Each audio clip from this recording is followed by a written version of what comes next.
नमस्कार मित्रांनो, आज शाळा सुरू झालेल्या आहेत. सर्वत्र शाळांमध्ये आनंदाचे उत्साहाचे वातावरण आहे. मोठ्या जल्लोषामध्ये विद्यार्थ्यांचे,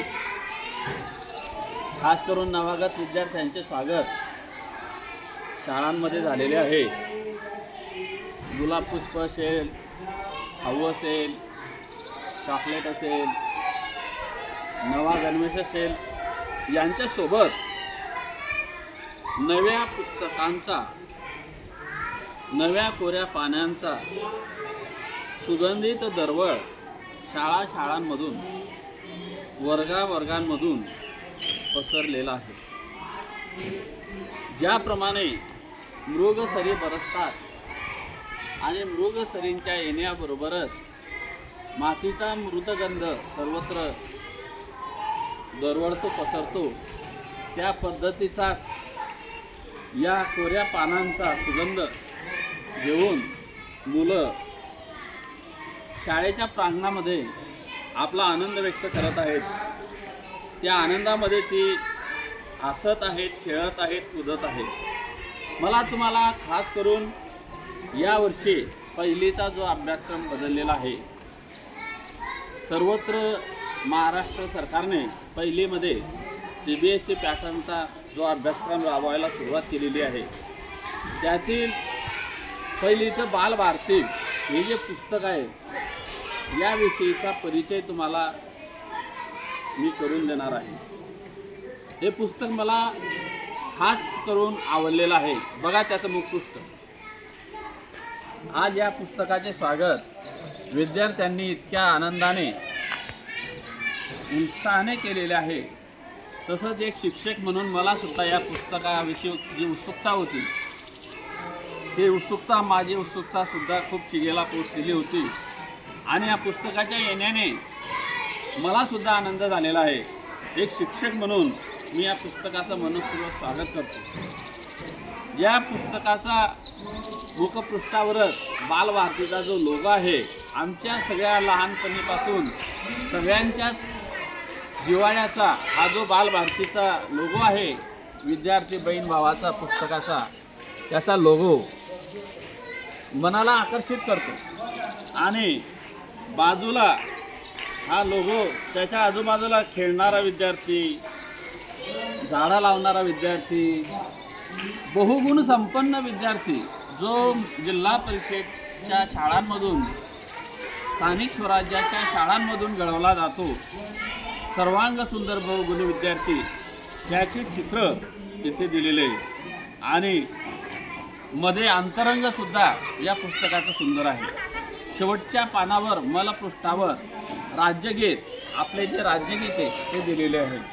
आणि मध्ये उलगडून दाखवल्यानंतर एक एक बघा किती सुंदर चित्र आहे. पहिल्याच पानावरती पाठीचं चित्र दाखवलेलं आहे.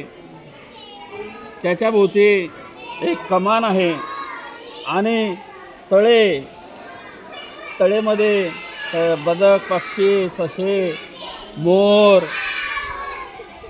हे सगळे विद्यार्थी बघा, त्यांना खेळणारा, बाळगणारा विद्यार्थी, असा तो रानातला, वनातला आणि शाळेत येणारा विद्यार्थी इथे आहे. या पुस्तकाचं जे कव्हर पेज आहे 2 नंबरचं, त्याच्यावर या पुस्तकाच्या संदर्भातले, पाठ्यपुस्तक निर्मितीच्या संदर्भातली माहिती दिलेली आहे पुस्तकाचं. तर खास करून मला इथं मराठी भाषा समिती जी आहे, ज्यांनी या पुस्तकाचं संपादन केलेले, त्याची श्रेय नामावले. त्यामध्ये एकनाथ आव्हाळ हे जे आहेत, एकनाथ आव्हाळ या समितीचे अध्यक्ष आहेत. आणि त्यांनी त्यांच्या मार्गदर्शनाखाली हे खास असं सर्वांग सुंदर असं पुस्तक संपादित केलेलं आहे. याचा मला एक आनंद आहे. या पुस्तकाचे वर्गीकरण करताना 4 भागांमध्ये मला करावं असं वाटतं. त्यामध्ये पहिलं आहे की अक्षर ओळख, नंतर शब्द ओळख, नंतर परिसराची ओळख आणि त्यातून वाचनाकडे, आणि ह्या सगळ्या गोष्टी शिकण्यासाठी निवडलेले पाठ, त्यातील उतारे, चित्रवाचन बघा, चित्रगप्पा दिलेले आहेत. आणि चित्रगप्पांमध्ये सुद्धा अगदी ग्रामीण परिसरातलं गाय असेल, वासरू असेल, बागेमध्ये पाणी देणारी स्त्री असेल, ट्रॅक्टर असेल, नांगरटी, बैलगाडी, आजी आजोबा, म्हणजे कुटुंब, भावविश्व, सगळं भावविश्व या कुटुंबातलं आहे. आणि असं चित्रवाचनासोबतच मी आणि माझे कुटुंब हा पाठ या पुस्तकामध्ये बघा. माझं स्वतःचं नाव, माझे आई वडील, बहीण भाऊ यांचं सुद्धा चित्रण दिलेलं आहे.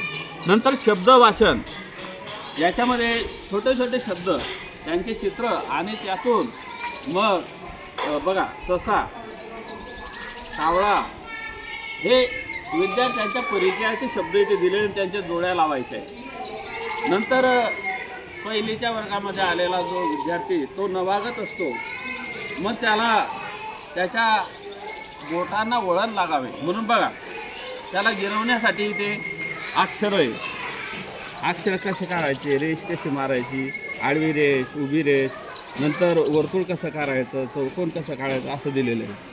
सुंदर बघा, अर्धा वर्तुळ, पूर्ण वर्तुळ, वेलांटी, मात्रा यांच्याकडे जाणारा. आणि कुटुंबाचं सुद्धा इथे बघा, कुटुंबाचं वर्णन आहे. खास करून कविता विभाग या पुस्तकातला एक संपन्न कविता विभाग मला वाटतो. त्यातली पहिली एक कविता आहे वंदना विटणकर यांची, आई मला पावसात जाऊ दे, आई मला पावसात भिजू दे. सुंदर असं वर्णन बघा, वंदना विटणकर यांची कविता या पुस्तकात आहे.